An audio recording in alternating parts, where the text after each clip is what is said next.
this may be the biggest issue in the city. John, what is the best way to deal with the city's housing crisis? Oh yeah, we still have a housing crisis. It's important that we continue to produce, but we also got to create variety. We need to make sure that we've got more housing to house those who are coming out of the homeless situation. We've got to make sure that we have deeper affordability where we need it, where we've got some mixed affordability where we need it as well. We continue to hear from people like me who were born and raised in the city that now that they've got a job, they can't afford to be in the city and that there's no options for them.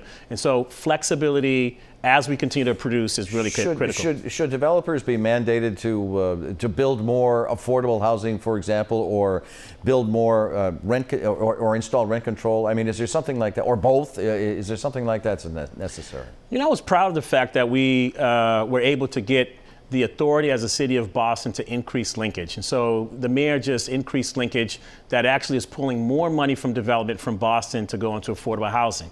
This allows us to do more in terms of affordable housing production. It's the right way to go. As Boston grows, we should be able to take those benefits and share it with all of the neighborhoods, particularly as it relates to affordable housing. What about rent control? Do you support rent control at all? So the housing that we've been created has been, in fact, rent control, because the rent-restricted housing creates a ceiling for what you can charge for your housing. We've got to continue to make sure that we've got covenants in our housing, and that people who go into affordable housing situations are not scared that they're going to be in a situation where the rent is going to be skyrocketed someday and that they can't stay in it. But no, as far as imposing rent control on existing housing right now, you're not ready to go there at this point. Is that fair to say?